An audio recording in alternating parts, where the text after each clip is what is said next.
Okay. All right. Okay, so welcome back and thanks for joining us. And today I have the lovely Jodi with us, Jodi Burke. Hi. From Mexico. And Jodi and I have struck up a friendship over the last, say, 10 months through unusual circumstances. We won't go into that today. Nonetheless, we've been sort of talking quite regularly, and we've, I guess we're kind of girlfriends, really. We are girlfriends. I do find we have a lot in common, and particularly what we're going to talk about today, which is the vegan side of things, and how we've both been raw vegan and vegan. And I wanted to bring up the discussion around eating disorders and veganism. Okay, because we've kind of realized there is a very distinct link between the two. And Jodi has offered to speak with us today. She's had a background with eating disorders, and I have a little, because, like if I go back 40 odd more years, 45 years, and I was doing a little modeling in those days, it was all to be a size 6 tiny thing and 22-inch waist, and I was in fashion, and I did do some modeling for magazines and stuff. Short time, but again, the whole thing about being a certain size. But I was just saying to Jodi that I've just seen a documentary, and the rate of eating disorders has absolutely skyrocketed. 70% of teenage girls and boys have been admitted, mainly girls, to hospital in the last 3 years. So that's a 70% increase. So we're still going to look at how it's fueled by social media too. But so lots to chat about. But maybe I'll pass it over to Jodi, and she can give us a little background about how she got into veganism, the connection. What happened last year, I'll just give a little backstory that we were talking. I actually obviously went back to eating animal foods around September because I was starting to have some really big red flags that started at the end of the prior year, 2017, with 3 teeth being broken, and just a lot of things started happening with my energy levels and fibromyalgia, sleep problems.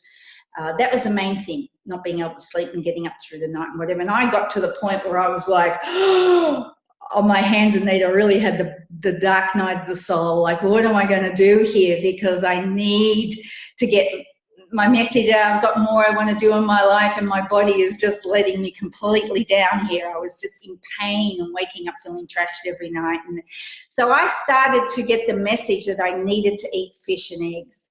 And so I did, and anyway, we conversed about that. And so Jodi kind of followed what was happening with me, and and started to join the dots. So anyway, that's a little backstory. So we'll just go on. So here's Jodi, and she can just fill you in and how she got into veganism and how it's been for her. You know what? I was invited to a raw dinner years ago at a restaurant, and it was this one lady. She made all these courses, and it was amazing. I felt so great, and I won a private with her, and then I went on to train as a raw food chef with her, and I thought it was great. I couldn't commit fully at first. It took me a little bit, but then I did.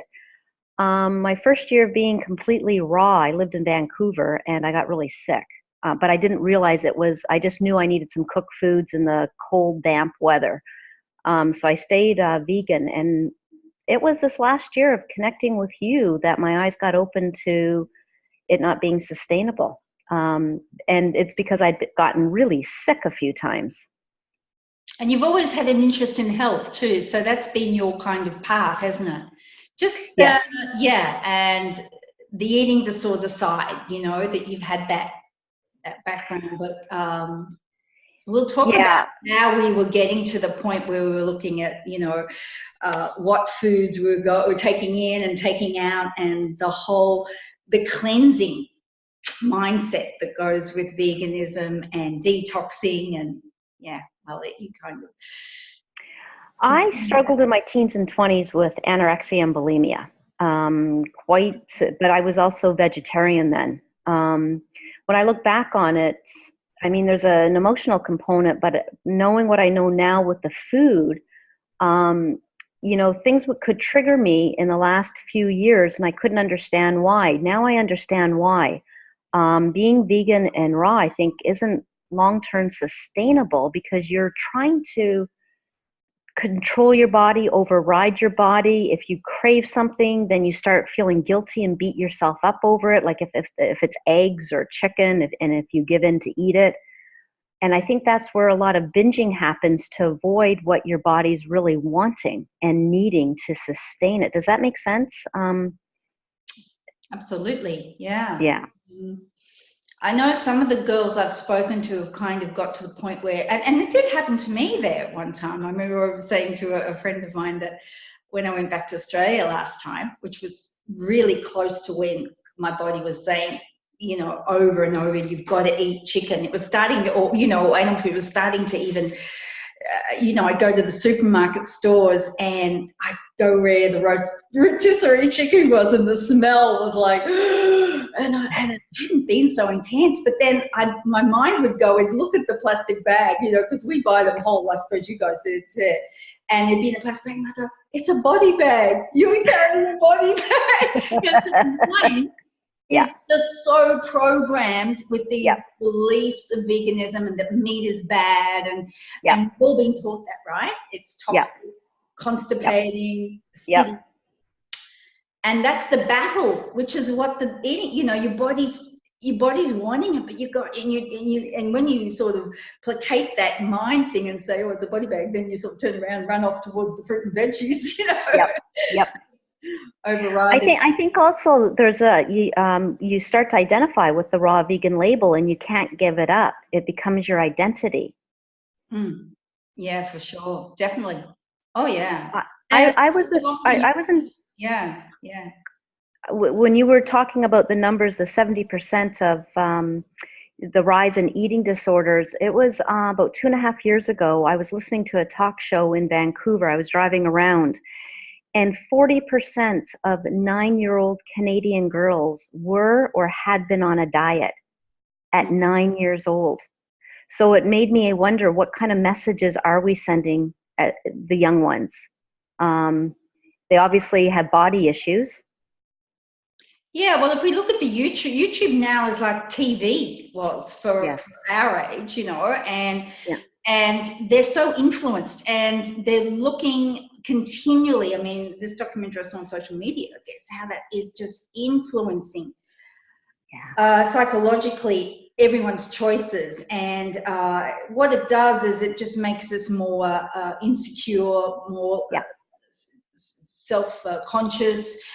There's envy, we look and see these photos of these girls who are vegan, and they're in the, doing all the sexy body things, and we think that's the best way. Plus, we've got the mainstream now starting to, push it everywhere too, but it's seen as being the healthy alternative, and for growing bodies, young kids, they're not getting this nutrition. I mean, you and I speak, and I was like handcuffed to the ideology, I say too, because so was I. When I was having digestive problems and all these things, I would still go and know that there's something wrong. I would still, my mind, which is, it's not about your beliefs, it's listening to what your actual body is telling you, would say, but it's, it's high frequency fruits and vegetables, and you're going to be more, spiritual and whatever, and in other words, better than other people, and it was kind of like this is where the connotation, I think, with religion, that also comes in, because it's like, oh, you're a good citizen if you don't eat meat, and you deny yourself this in a way. So there's so many little threads that go in that can really win. But you get to the point, and which is very indicative of eating disorder or representative of it, where you're obsessing about food all the time, right? What you can eat, shouldn't eat, what I got to eat. I'm hungry, but I just ate. because your body's still craving and needing substance. Yeah, and then you go, like, I found when I wasn't feeling well the last year, I've got to do a cleanse. I got to do another cleanse. And it's like, I would stop and think, but I can't eat much healthier. What am I cleansing? So I started seeing the insanity in it all. And I think, well, these were kind of deficiencies that were showing up, right? that's right. That's right. And I don't have any of that now. It's almost like a scatteredness and anxiety that was happening inside. And now I feel much calmer, more grounded. And there's such a freeing of being able to body, what do you really want to eat? Because it'll guide you. We don't need to override it. And you eat it, like I feel like I eat way less, but I feel so much more satiated now. Yeah. So, I mean, it all comes down to it's become so complicated and so confusing, and there's so much information. Everyone's putting themselves out as an expert, right? Yeah. And the whole agenda is to take us away from connecting to what our bodies really want, you know, and our truth, because what your body wants and my body wants are completely different.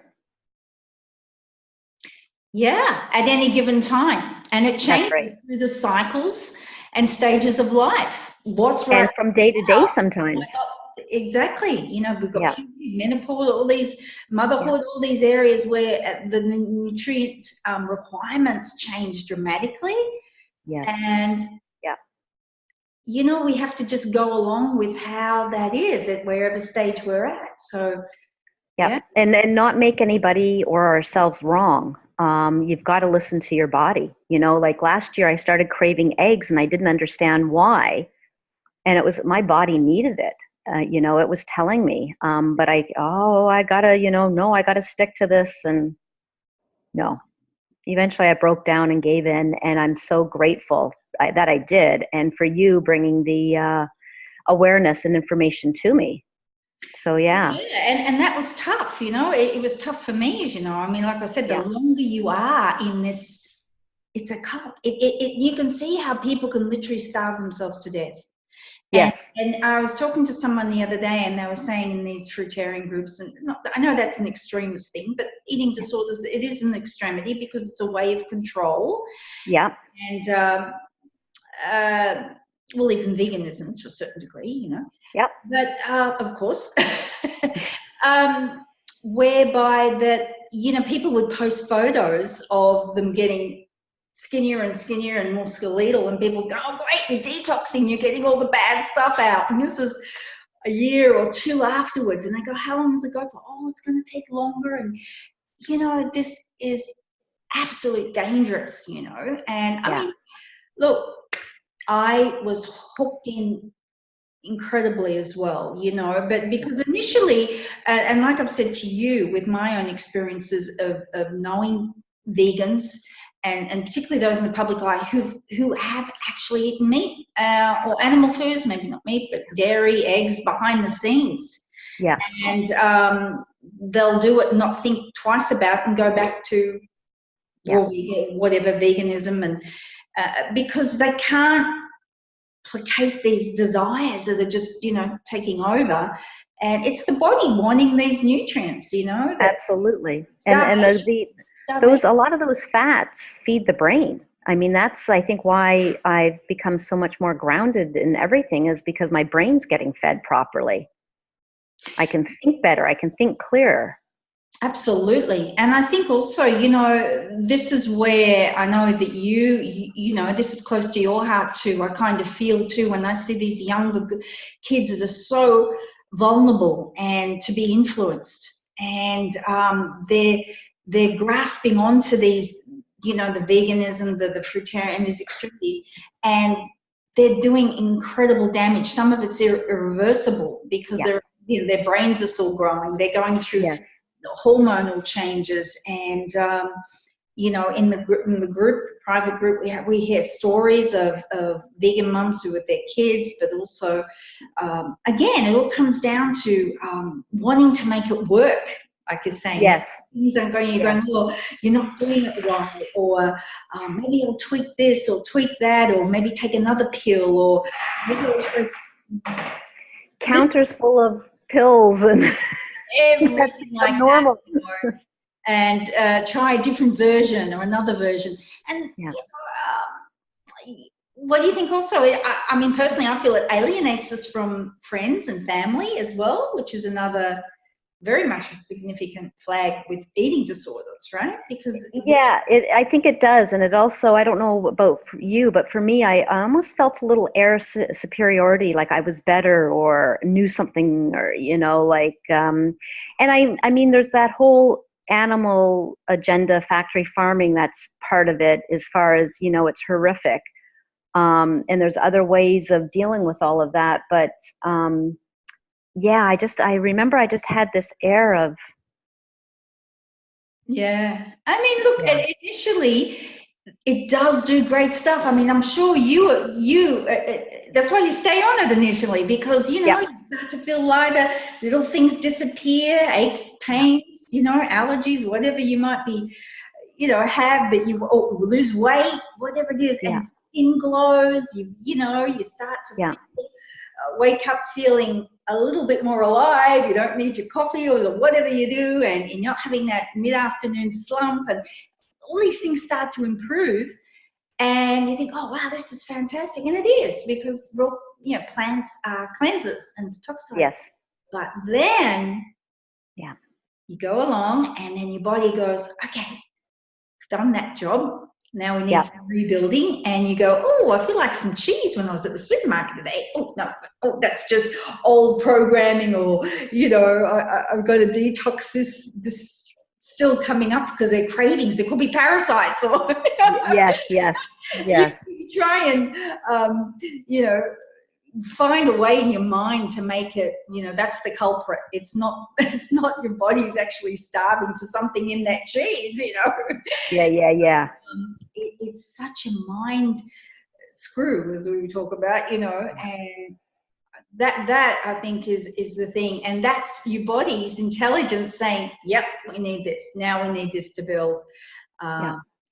So it is, and you can see how much is on the internet, these detoxing and these things, and it has got all that puritanical cleansing. You're going to feel, you know, like I said, pure. All of that. Yeah. The eternal cleansing, we call it. So, and you were saying too, you feel much freer. You're not going out now and going, no, you can't eat this, or you know. So what happened when you first started having animal foods? I like to call them foods. It's one of my cats. I just have the dog. Because products to me, like it's being made in a factory or something, you know. Yeah. You know, the first one was a Canadian Thanksgiving last October. I had a friend over and I cooked a chicken.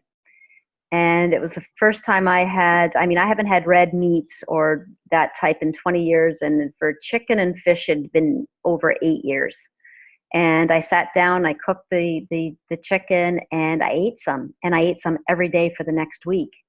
And it was like, oh my God, this is so good. Like, I could feel my body just going, oh yeah, baby, this is what we've been waiting for. So yeah, no, it felt, but then I went back to not eating it as often, like the fish and chicken. Like I wasn't every day.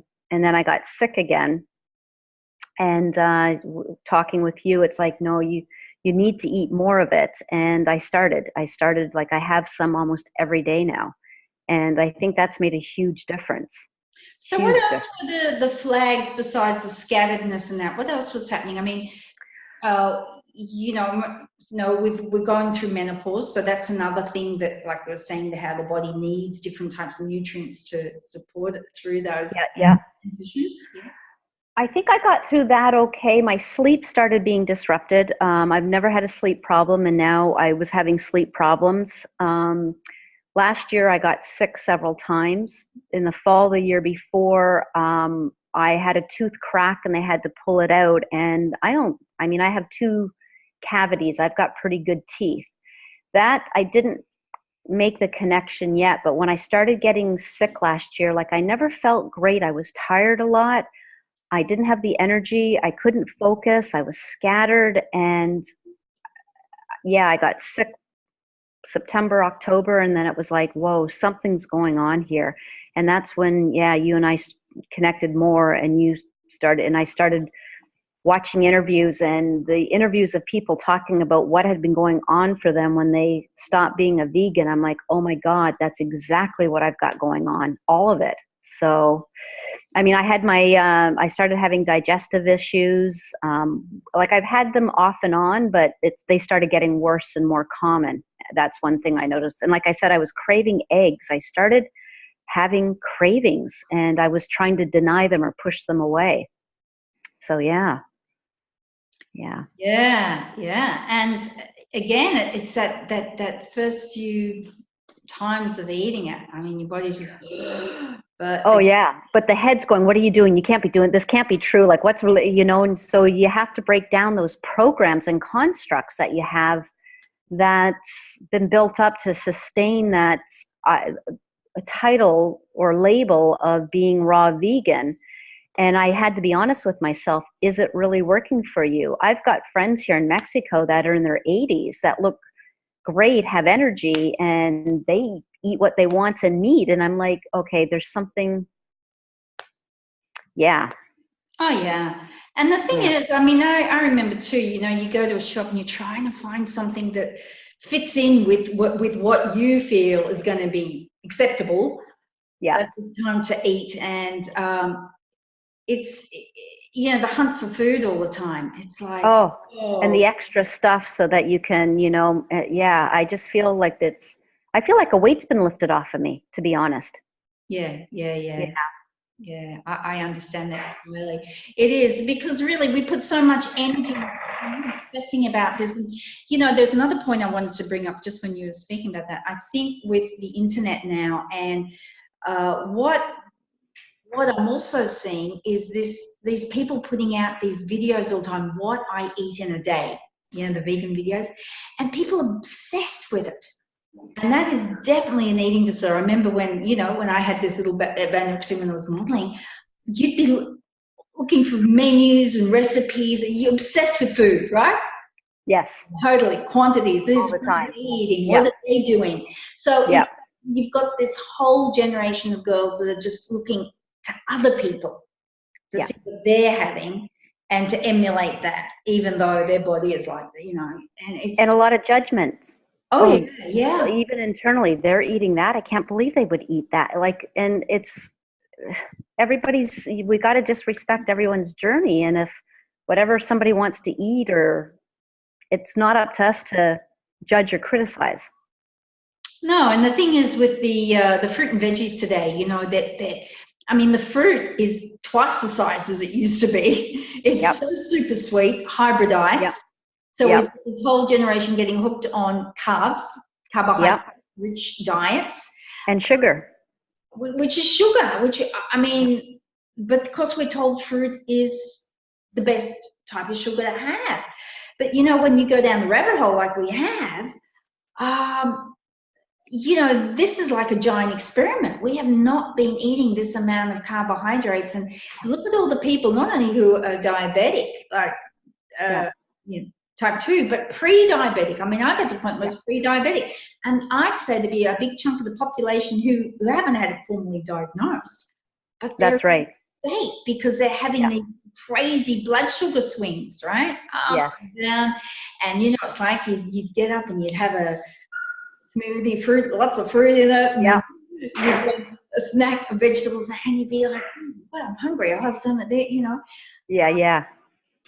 That's what I think what's also coming out is the studies around everything that was done, to create the food pyramid, SAD, and all these other studies about, well, meat's this and this is they've been built on lies and deceptions. Like they're not fully true.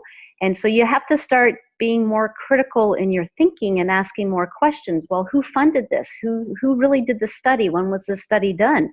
Who did they do the study on? Yeah, exactly. And the conclusions that they've drawn without, and a lot of it's a bias, like you say, because it's funded by these corporations and they've got financial interests. And like, look at all our packaged foods. Like, there's so much stuff, you know, even if it's got natural or organic on it, it's still a processed food. I mean, we could start a whole conversation on that, but it's the food thing has become a big convoluted thing. And I think if you go back to the basics and keep it simple, I don't know, for me, it's been so much, I feel healthier and way more free. I just feel free. Yeah, well, I mean, I've talked about the negative side of the social media and internet, but there's also the positive. I mean, if we hadn't seen all these ex-vegan videos that come out, it's interesting because I said to you, I think the veils being lifted last year, there seemed to be an enormous amount of people who hit the wall with veganism last year. Yes. It's going to continue, and hence, once one person started, you know, hearing someone's story and they go, oh God, that's been happening to me. Or, you know, I've got this guy, this is happening. And then it wouldn't be just a random thing. It would be another person, teeth breaking and all this going on. Yes. The longer it was, I think. Oh, my skin went really dry and crepey, and I was getting these little breakouts on my face. Yeah. It's cleared up. So I'm a person that needs to see things or feel things. And if it wasn't working for me, but it's been working for me. Well, this is the whole thing. It's with all these studies, epidemiology, I think it is. It's basically done on statistics and data, but they don't use people's direct experiences, as if that doesn't matter. And the thing is, the great thing about us seeing all these ex-vegan videos and interviews and so forth, is that it validates our own direct experience instead of we've got these scientific things invalidating it.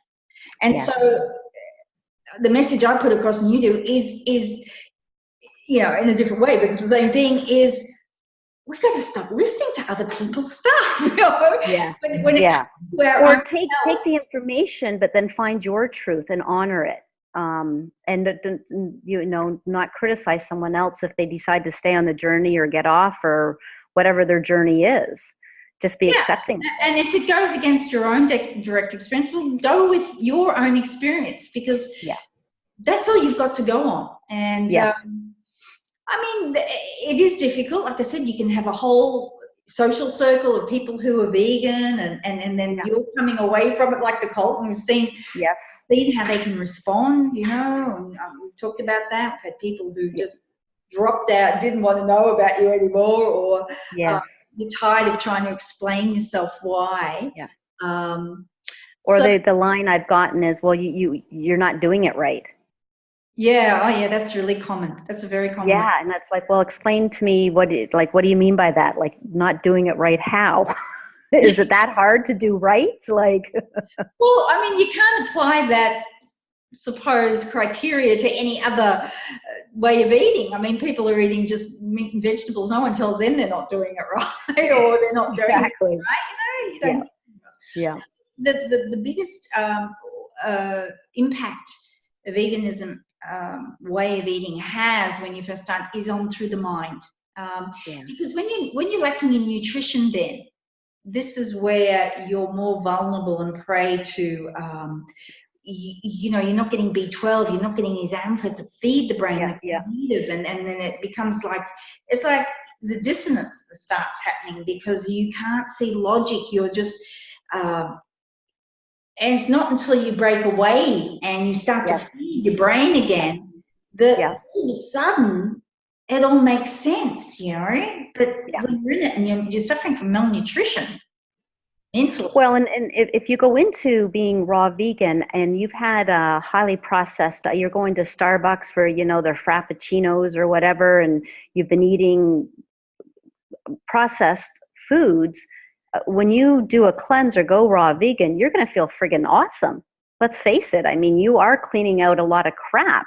Absolutely. But it's not sustainable. I really don't feel it is. No, that's right. And of course, we're going to see more the eating disorders and more of this happen in the future, because you've got impressionable young people, like I was saying, who have been brought up in this era where, Yes. you know, they're getting their whole identity through Yes. a digital device and screen that's Yes. really having any of their, it doesn't play back to them their own direct experiences. It's someone else's, and someone else Yeah. telling them how they should be and what be. So Yeah. it's and this is it, and we can see that there's a eating disorder connection, Yes. and a cult-like Yes. way of operating within that, and that applies to everybody else who's outside of it. Yeah. Yeah. And particularly, like you said, the way they respond when you say, I'm no longer vegan anymore, you know. But you do realise that. And that, I think, is really quite transforming. It does take a while. I know it's definitely taken me a while to make this transition, because like we were saying, it becomes your identity if you've been doing this for a long time, and especially when you're getting those great benefits and you're trying to, you know, you're trying to get them back again. And because when you start to have a few little things go, this isn't, I was feeling really great, now why is this happening? Or maybe I need to do this now, or maybe I should tweak that. You don't ever think that it's the whole diet is No. is No, and I kept thinking, what's going on? Because I should feel amazing, and yet I'm tired all the time. I feel like crap. I can't think straight. I got to do another cleanse. I look back on it now, and I'm thinking the insanity, because I started going, but I can't eat any healthier, supposedly. And I know now, for me, my brain wasn't getting fed the fats and the proper nutrition for it to. I felt like I was jacked up on like 4 coffees every day, like that internal buzzing. And now I'm just like, I feel satiated. I feel, so much healthier and stronger. I started losing my muscle mass too. And all this stuff surprised me. Like but now I understand why. And it's true. Once you break away and then you start deconstructing the programs and the labels and that, it's like you can see clear of, oh yeah, that's not sustainable. Not for me. It wasn't sustainable. Yeah, and I think, you know, when you have almost instant effects, in other words, there's some symptoms that you were struggling with and suffering with, when they cease and disappear, you know, what's that kind of saying to you, you know? Exactly. I had a direct experience, so I can speak personally for myself. This is what I need now in my way of eating. So especially so quickly, like you're saying, you know, you start to lose this muscle. The body is actually eating itself, and you know. So I've said to people studying homeopathy, you know, there's a hierarchy of organs and systems in the body, and the body will sacrifice certain organs if you've got 2 of, and there's a system. It's all organs, highly intelligent organism. We have a quest is to stay alive. So the fat around the organs goes, and then of course the musculature, the skeletal musculature, that's not important, and it starts to eat away. And of course, the older you become, the more important it is to have proteins, you know, because you need them far more. It's like in puberty and those stages too. But it is what's happening. The body starts to eat itself, and you see that, you know, and you're going, what the hell? You know, you can see losing this rapid, and it can happen quite rapidly once you hit that tipping point. You know what I'm saying? It's like, and I think that's what happened to me last year. I hit the wall, and but I kept going, not knowing. And now that I know, I started to reverse things. But absolutely, you get to a point, and you either listen to your body or you override it, and that's when I think the stuff starts happening to it when you try to control it and override it. And there's another thing I thought of with the connection with eating disorders. There's a lot of secrecy. Oh, absolutely. Would you agree? So people who are actually cheating, it's the secrecy going on, because you've got to maintain this sense of control, right? In a sense. And that things are okay and everything's fine, And meanwhile, there's secret ninjas going on. And Yeah. people probably say, there'll be people responding and saying, oh, but I've been vegan for so long and it hasn't such and such. But there's a difference between, and people can survive, but are you thriving? And it's usually the people in their 20s and 30s who are going to say this kind of stuff. Yeah. It still has a really good resilience to it. Yeah. But when you get older, it just won't work. It can't work, and your body will do whatever it can to, to keep the wheels turning. Would you agree with that too? That and there might be some people that can sustain that, but very few, I believe. And I think for people that are binging or have that eating disorder component, it's time to take, I think, the mask off and get real with yourself. And it comes back to knowing self, trusting self, and loving self, and honoring the self, and not buying into a label or program because it's in, or it's, like that's veganism has become big in the last couple of years.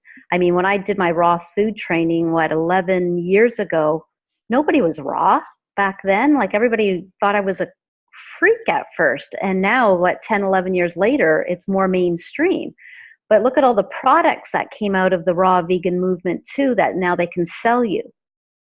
That's right. So there's, veganism too, obviously. Yeah. And how a lot of these, the vegan foods are centered around animal products as far as replicating tastes and textures and flavors and shapes. A lot of them are loaded with crap, and food that, like, stuff, I always call it chemical concoctions labeled as food that the body doesn't know what to do with because it's not real. Yeah. And I can definitely see with younger people, it is, I've had discussions on so many areas of this where it also touches on that sense of belonging to a group, belonging. It's a human desire to do that. We want to feel part of a tribe. And we also feel like we're being good citizens. And like you mentioned with the factory farming, that's the hook. Because for a lot of the younger people who weren't living in times where people often had chickens and had bigger properties and they had their own chickens and whatever, and they haven't done research and gone and seen that there's a lot more other ways of having animal foods in. I know, and I used to have these arguments with people when I was vegan and go, no.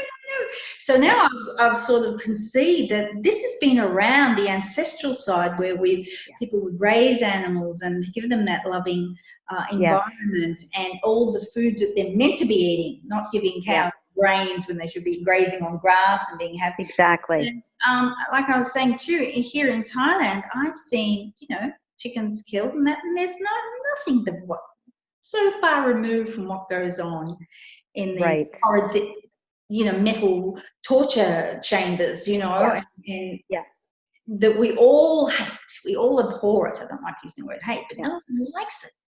And so, like we've said, if we can all band together and stop that, Yes, absolutely. Like in Mexico here, chickens are lots of people have chickens in their yards. Like, I wake up to the roosters every morning. I know what time it is. Because they collect their eggs, and I'm sure, chickens for the family. But they're walking around. Like, it's cool to see, chickens just roaming around and in yards and Yeah, and I mean, look, when you've got your attention off, carrying mountains of vegetables back, oh, I got enough of this, no, I've got enough of that. You have released this creativity to be funneled into other areas in life, which is a lot better and it's so much simpler, My creativity has been starting to soar. And I think because I can think better, I'm grounded, but also I freed up this space of all these constructs and gotta and with around food. Like I said, I feel freer, so the creativity can flow. So what else have you noticed in your own sense of well-being? Obviously the things that were happening, the scatterness, you feel more focused, clearer, less hungry, less of these blood sugar kind of Yeah. Oh yeah. Oh That, yeah. that's Like amazing. I eat less, Yeah. which is interesting. I pay attention. My body after some You're not meals, it's forcing like yourself to eat less, whereas, with the vegan thing, exactly. it's like, oh, I can't stop eating this. I need another bowl of salad. I need another bowl of Yeah, crackers. I need that. There's no struggle with the will, right? Or with, that's right. Yeah, yeah. yeah. It's my body feels more satiated. It's such a nice feeling. It just like it's. I use the word like it hums, like it's happy. Exactly. And until you experience it, like you'll know what I mean.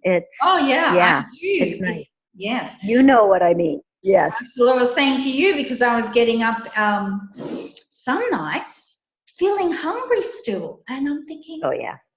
Yeah. I'd go to bed, but, that was another thing happening, I said to you, with less toilet trips. And it turns out, more interviews I've listened to and people have spoken to me in person, they also were having numerous trips to the bathroom at night, Yeah.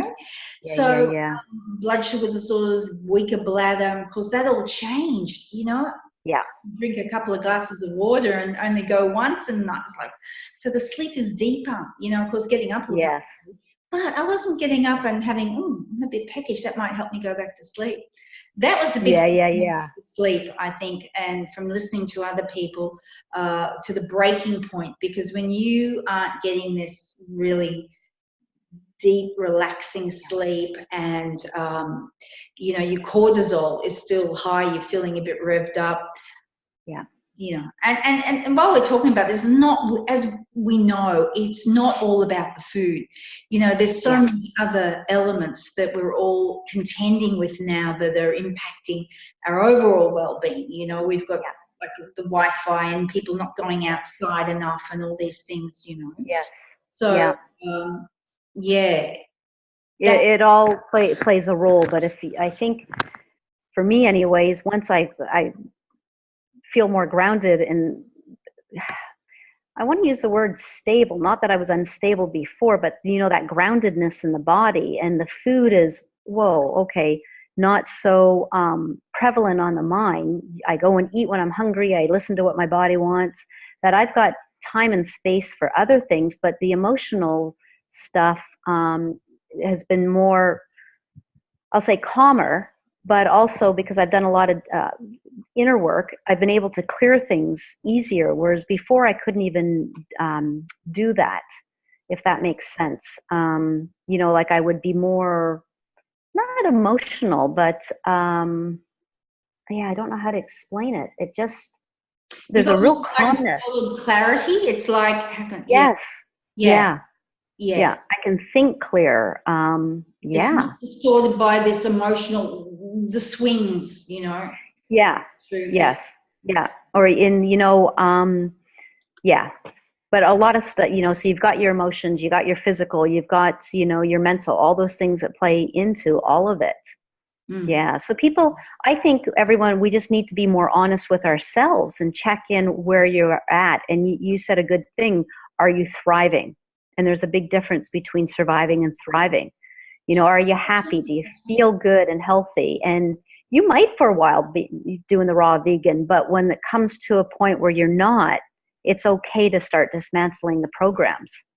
Give Well, yourself like someone permission. said to me the other day, they know a couple of vegans in their 70s, and one guy I think was 80, and most of them have lost their teeth and Oh, yeah. got, straggly kind of thin hair and quite thin. Yep. And and this woman particularly said to me, very, very scattered, very, they can't remember what they did 5 seconds before. I mean, we all have those moments, but this is Yeah, continuous. yeah, And yeah. so that is the difference between surviving, Yes. clinging on to this and still, Yep. staying vegan your whole life. Yeah. And it could be shortened. The quality of life isn't anywhere as it could be, or thriving, Yes. because if you're going to lose all your teeth, you've got to sacrifice those. And Yeah. a lot of us have lost teeth. I certainly have. But you probably, I know for me, they feel a lot stronger in my jaw and a lot more solid. And it got to a point where Yeah. when I was breaking a couple, just on nuts. I mean, Yeah. chewed into something tough today and I didn't feel hesitant. Yeah. My teeth Yep. got stronger, right? My gums used to bleed. They're not bleeding anymore. Yeah, it's incredible. So we just think that this is normal or part of aging or but it's really not. No. Yeah. No, and I can see too, I'm a different colour, my skin's a bit more pink through it, It's like you get that paler, because I had periods of anemia. Oh, me too. Yeah, Yeah. yeah. And that's the kind of thing you don't talk about. But, the reality is so many women are anemic. Extremely Yes. anemic. Yeah. And the supplements and things don't really do it, and when I see women who start to feel like, the blood's coming back, their circulation improves, they're not cold all the time. I was cold all the time too. Yes. Again, things start to, it's a big difference. And this is what, it's almost like the other end of the spectrum. When you first start veganism and you start cleansing and you see the results, well, that makes you stay on it. Now we've gone the other side. But these, but these are real solid, like, you're being nourished. You've got Yes. like you say, the satiation. And you can have a nice meal of, because I don't believe we're meant to do all this starving and long periods. I mean, again, there's this kind of penance that's been pushed that we have to, be guilty about eating. Oh, yeah. And I'm not saying fasting is, it's got its place, but there is such a push now for people to do long stretches of fasting. I mean, some people doing, as if it's well, and that's the other thing. The fasting with eating disorders, if you're struggling with, say, bulimia, and you're trying to do a 5-day fast, and on day 3 you're absolutely hungry and you eat something, then you start beating yourself up. You have a binge, then you beat yourself up even more. Because it's hard for people, I believe, that are struggling with the eating disorder symptoms to be restrictive and have control, and then they lose control, and it's just ways of really mentally and emotionally beating yourself up that is unnecessary. It's really unnecessary, and it's not self-love. Oh, and if you totally. No, and so, you can see the culture today. It's just rife with all this. It really is. It is. It's no wonder people are insecure about themselves and because it really is. You feel like you're never doing it good enough. No, you're it not good erodes enough. confidence. It erodes everything that makes you feel a whole person. You become fragile. You become weak in mind. You become weak in body, and a shell of who you were. And people go, "Oh, that's a bit extreme to say that," but like I said to you, I've seen too many things behind the scenes, and I've said that to you too. When I worked at and lectured at places, and which made me really go, whoa, when you're seeing leaders who are eating chicken soup and things behind the scene, and then just talking to other people, and they kind of just brush it off as, oh, well, I just had feelings, but that's okay, I'll go back to it, it just shows the mindset or this image of who you are is conflicting with that. But no, this image is the thing that I have to stand behind and be, it's masks, it's personas, it's not being authentic and truthful. And I think that's also why the veil and people are hitting walls, because it's we're not being authentic if we're not listening to what we truly need physically, mentally, and emotionally, no matter what the norm or what's in right now. You've got to really follow what's true for you, and that takes courage of taking those masks off. If your body wants eggs or whatever it is, honor it. You're not here to control your body. No, you're absolutely right. And it's part of that whole culture around, thinking we can be I mean, I put myself out as being a rejuvenation specialist because that's been part of my identity as well. But the truth is, you know, we're all going to pass from this world. And if we Yes. look at nature, you know, we come to certain cycles and we Yes. reproduce and we come from a seed and then we, Yeah. like plants, animals, and then we go back to the ground. We can't escape that, as much. No. And I think a lot of this we see is prolonging life, prolonging, beauty, health, whatever, longevity. It's a lot tied in with that as well. That elusive thing of we can live, longer and better and all that kind of stuff. So, and of course that plays into people's insecurities. Well, and beauty, what's the definition of beauty? And all of your body's not good enough the way it is. You got to contort it and conform it to, because this is the perfect body. It's all that subliminal stuff and programs that are going on where we all have a unique body, personality, everything. And we just have to, it's best not to try to fit in anymore. No, well, that's right. And the thing is, when you start getting the nutrition, you start to think more rationally. And, Yes.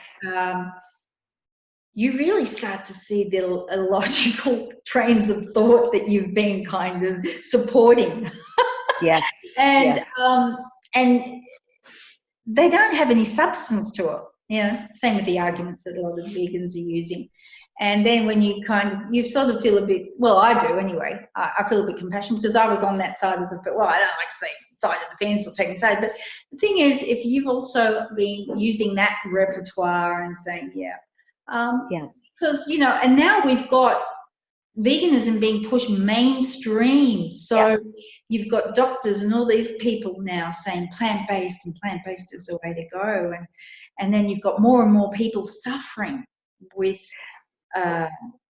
But again, it comes back to why are they recommending it? Is it because people have been eating such crap processed foods that the body does? Do you know what I mean? Like, why are people so overweight or diabetic? Or, I mean, we've got fast food restaurants everywhere. We've got, you walk into the grocery store and at least 60%, if not more, are just chemical concoctions. It's not food. So that's always like, why are they pushing it? Why don't we get rid of the crap and come back to, like, I've always been an advocate for real food. We need I think of a lot more of us real now food. doing the research and we're going back to when these things were implemented through the general society, right? Through the 60s. The push to almost with tobacco. It's a bit like that, right? To demonize fats and meats, and then the low fat thing came in, right? Everything was low fat in the 70s. But just full of chemicals. And skim milk and skim this and then this low fat milk, and there was a dozen all of a sudden varieties of milk.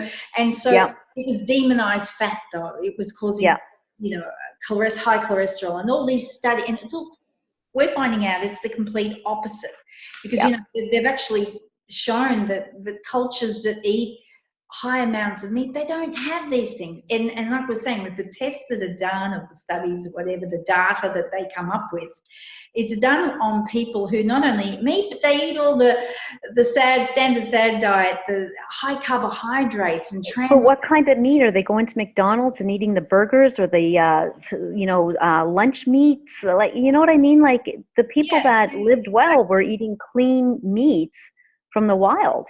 Yeah, absolutely. So, so I think there's a lot more going to be revealed. I don't think that movie too, Big Fat Lie, I think it is about, I mean, it starts to become obvious when you've got a population now with an obesity crisis, or it's a crime. We've got something over half of the population, it's definitely over half now.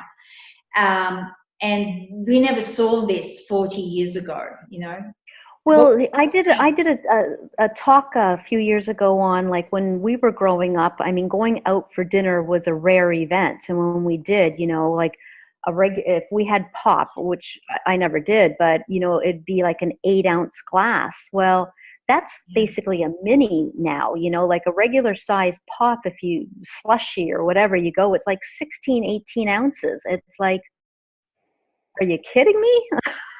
Well, Like, there's so been a lot of size. there's been books out, the sugar on sugar and how it's poison and the detrimental effects of it. But we really start to understand that people think of sugar as sugar you add in foods or food that's bad, but they don't realize that carbohydrates, all the breads, Yeah, all those are yeah, digested sugars in the body, and yeah. we're being just flooding our bodies with sugar, and we, Oh, yeah. and that's it, and we're not meant to. No. There's some cultures that have lived like this, of Yeah, course, and we're yeah, seeing the results of it. We're seeing obesity, we're seeing heart attack and yeah. cancers and all this sort of stuff, and so And yeah. it's addictive. It's addictive. It brings nothing to the body. It actually steals. And so you're in a cycle of wanting more, wanting more. That's And yeah, right. That's the yeah, whole thing. People are perpetually hungry, and like I said, they brought in snacking.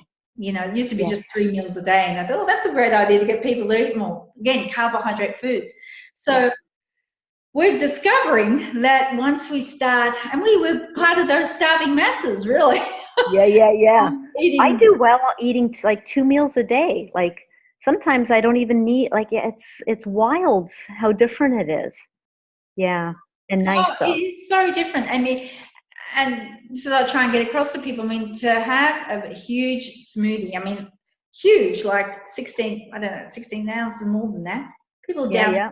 and they're putting something like 3 bananas in. And I would, in one way, I never put in a lot of fruit, but I would eat a lot of fruit, not in a smoothie, but I would start. It doesn't matter. The Yeah. fruit's getting into your body, and it's still causing incredible insulin spikes, and Yes. the body's pumping out, Yeah. to try, and then it's trying to kind of keep it in homeostasis. It's like, oh, and so Well, and sometimes I would find like an hour or so later, I was hungry, yeah, like yeah, after one of these big yeah, smoothies. And I'm like, why am I hungry? yeah. Well, hypoglycemia, all those blood sugar disorders that people have, people start to actually shake and get, oh, they're going to pass out if they don't have something to eat, and it's usually Yeah, sugar. yeah, yeah. Right. So we're in this culture that's totally full of sugar. But I think the great thing is the ketogenic kind of way, where we're having more animal fats and proteins and Yeah. I mean, vegetables are great because we've got a whole bunch of people that their digestions are so messed up that they are having difficulty uh, digesting all this plant fiber. Yeah. And I realized too, in my case, I was eating enormous amount, because I had 3 years of being fruitarian, enormous amount of fruit, and I had digestive problems then. But Yeah. Yeah. not only that, you start to lose those communities of microbiome. And our ancestors had something like 60,000, and most people now only have about 20,000. And Wow. you probably would have noticed too, when you did start to eat animal foods, it took a while, like, cramping and different sensations because your body hasn't, like you. I mean, I hadn't eaten meat for 24 years or something, Yeah. red meat, Yeah. right? It was like, Yeah. ugh. Yeah. So your body, but it adjusts. It Yes. adjusts, and you Yeah. often have to bring in some digestive enzyme, whatever, to get you through that transition. That's why I started doing the fermented foods, because I found that to be so helpful. Oh, my body loves the fermented foods. Yeah. I still keep Yeah, that in. Yeah. yeah. And then Yeah. when we've got so many people with messed up, gut and Yeah. candida and all these things, and that are all coming back to the amount of sugars people are consuming. So Mm. yeah, and of course then it all ties in with the eating disorders. And I guess it is, when you've got an addiction, you're eating non-stop. It is an eating disorder, and there's not just the anorexia and the bulimia and whatever. Yeah. Anything where your food is controlling and you're Yeah. obsessing over it for a Yeah. good chunk of your Yeah. day, Yeah. it's not healthy, is it? Let's No. face it. No. No. No. That's what I mean by it's so freeing. And because you're not, or I'm not, constantly thinking about food. What am I going to eat? How can I get, I've got space and room to be creative now where I didn't before. Yeah. Makes a Yeah. huge difference. Yeah. So what are your favorite meals, Joe? Now. You know what? I've been really enjoying chicken. My body's loving chicken, but I tried doing the liver and I couldn't do it. But I do still get livers with chicken, and I make the broth and I drink the broth, and I love that. We're up in this coastal little village here, and there's a lot of fish, mussels, shrimp, and yesterday I made like a shrimp omelet, and it was so yummy. So yeah, it's just, every day's different. Yeah. So yeah, I know you're saying with your family and that they were like, even friends initially, oh, you're not vegan anymore? What? So are they kind of, Everybody was happy for me. sorry, they were? Actually, believe it or not, they were happy for me. It's so good. Yeah, they're like, we don't think it's sustainable. And I'm like, why didn't you say something? But they knew I couldn't hear it. I had to find it on my own. But they're like, yeah, you got to do things more in balance and listen to what your body wants. And so, well, I had that with my own family. I was quite ostracized in a sense. And, definitely did push us apart. Because I'd be the odd one out at the, family events, and it would be like, oh, don't even invite mom because she's, what you going to have for it? And everyone's going, oh. But they could see. It's always like people say, well, we don't know what to feed you, or, we want to go out for dinner, but like, we don't know where we can take you. And so now the joke is I can go to any restaurant. I might not like some of the food on the menu, but.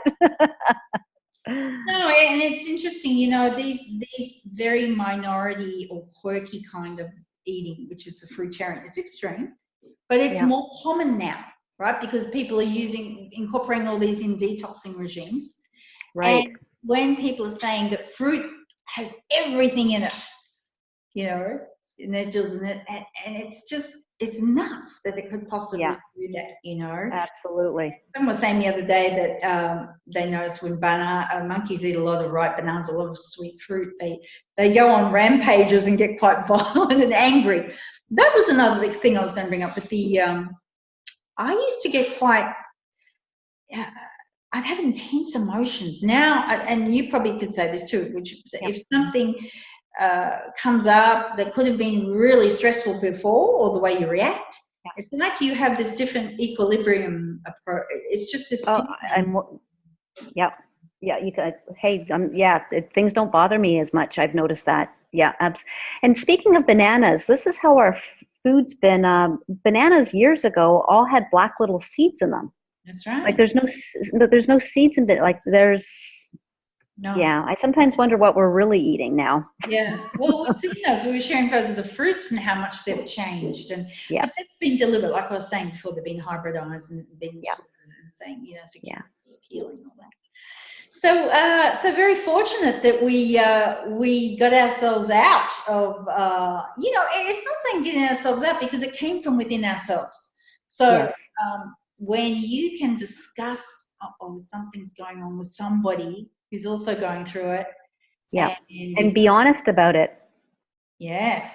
Well, that's why I said to some, but once I started to eat now, I said, I can't tell or live like I'm still a raw vegan or vegan. Can't do that. It's just, it's going to create, a lot of mental, and I don't want to live like that, So. Well, you're not being authentic. No. And it's hard because, people have this image of you and they think, and I have people say, well, you've let us down and all this kinds of stuff, but no one wants to have that, some kind of guru or whatever. But it comes down to, like you even the same thing is teaching people to connect back with their own inner guidance. And that in itself is going to build back your self-esteem more and have That's right. That's right. Absolutely. Because you're honoring your truth. And, if somebody wants to judge me, it's not my issue. It's theirs, because I'm honoring who I am and I'm not hurting anybody. So. And that permeates in all other areas of your life. Like absolutely. You found that you have been able to, your creative gifts are flourishing more. Yeah. and you're going into another path where you feel a lot more at home with them, aren't you? Really? Yes. Yeah. Yep. That's a good. Absolutely. Cool. Yeah. Is there anything else you want to add, my dear? Before I think we covered a lot. we did. There's always a lot to say. Yeah. But perhaps if you want to say a few words too to anybody who's, as I would say, as the elders in society, we've lived through those. The great thing about being older is we've lived through those times where, when we were growing up, vegans were never heard of. We never had vegans at school. No. We never heard of it. And even when we were in our 20s and 30s, men and boys, everyone looked.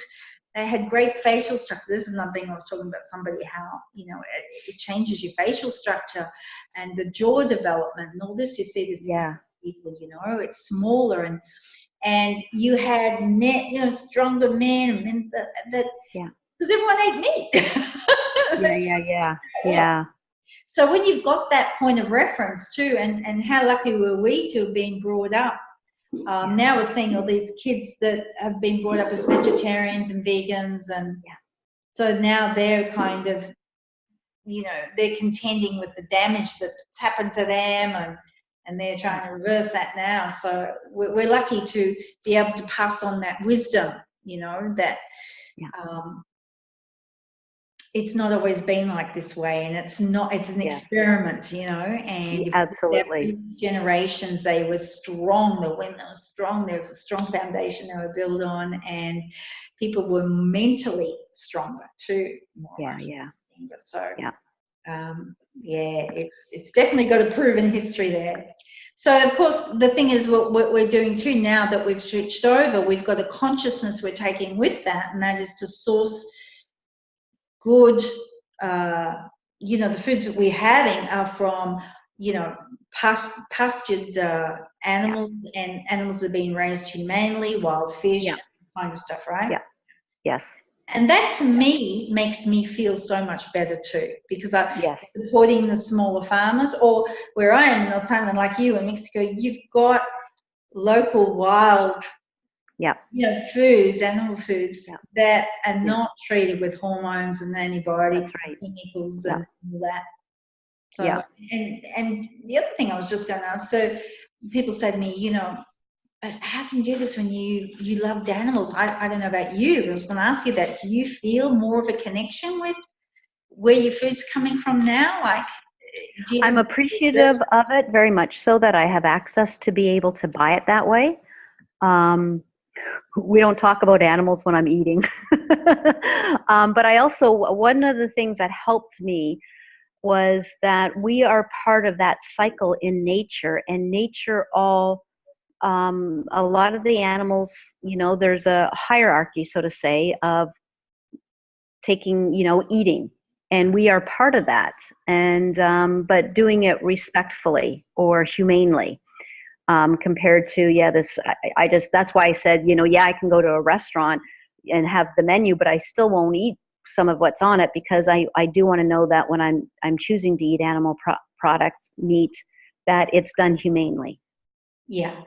So would you say that you've got more of a reverence for where your food's coming, for the animals now, or more? Absolutely. Instead of turning a complete blind eye, I have to respect that, yes, in order to survive in this body, that's what I need, and I want it done. I go to people at the market that I know that it's being done humanely. Absolutely. Well, you look great. You look healthy, and I can notice too, it's like a face that you fill out.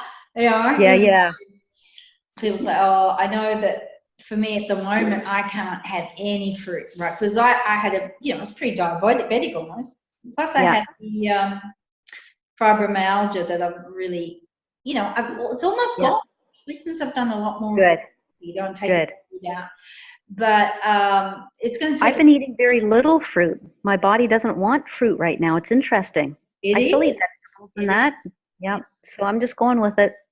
Yeah, and it will take some time to heal this. I know people, it's taken a couple of years to heal some things, so we can expect that. But Yeah, it's just amazing, and that's what I mean. The fats are so important to women. Even when I was vegan, I used to say to women, "You've got to have fats." So a lot of them get drawn into this low-fat way of eating. It's a disaster. You're going to have crazy hormonal imbalances, and you know, your brain is just going to go to mush. Your brain's got to have these fats, and of course, that was the other thing we're seeing. You know, from lack of B12, the brain does actually shrink. And that's what I'm saying too, the onset of dementia and Alzheimer's and memory problems, I feel. Well, I wrote about this in the second book I wrote, that's been predicted to really rise dramatically, but you can see this in younger people now. The short attention span, now of course technology plays a part, but the inability to just stay in a logical course of reasoning, you know, and deduct kind of things from conversations, you know. It's something that we pick up because we've known a different way, or how people were when they are mentally, you know, healthy and emotionally healthy and being nourished, you know.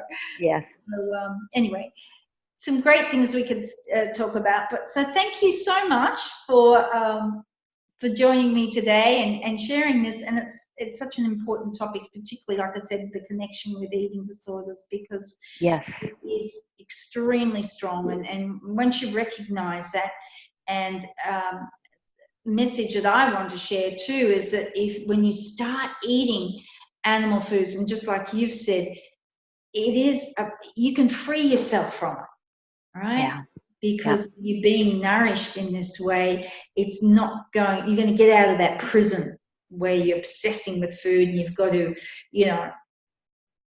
And that's a good term. It is a prison, and anybody that's in that prison right now, I urge to, you know, step out, get help, do whatever, and because it is so freeing. It really is. Yeah, and if you can relate to any of the things we've talked about with you know, scatteredness, brain fog, inability to sleep deeply, blood sugar fluctuations, craving carbs, all of these things we've discussed. Know that, you know, it's your body is way out of whack, and it is crying out for amino acids and all these other, you know, the creatines and the carnosine and carnitine and carnosine. The animal fats, the vitamin D, you know, that was not vitamin A that we're not getting. K12, K1. Exactly, and these things cannot be gotten from, you know. And I must say too, I don't take any supplements now. It's like everything's in the food. It's so much more simpler, you know. Just I know. I hear you. So if we can pass that on, and so if anyone does feel trapped and we've been there with the eating disorder, it's an absolute nightmare. It takes over your life. And if you're watching things on the internet with people all the time, what I eat in a day, and I think it's irresponsible for people to keep putting out this what I eat in a day. I know even people say, well, what are you eating now? Well, I'm certainly not going to be making what I eat in a day videos. Because, you know, I'm not here to tell people what to eat like you are. It's more to get, you know, listen to what your body's saying and act on it, you know. And you go, well, I don't know what to do. That's how so disconnected they've become, that there's other ways to become more connected, spending time in nature and to do that, and other things which we'll talk about. Cool. But anyway, so that's it in a nutshell. Is if you are experiencing any of these things, just see it as maybe have a look at you know, your body's calling out for some animal foods. Go ahead and do it. The difference. And then see how you feel after. Absolutely. Yeah. All righty. So thanks again. Thanks so much. Thank you. And thanks to everybody for watching, and we'll see you all again soon. Okay. All right. Bye.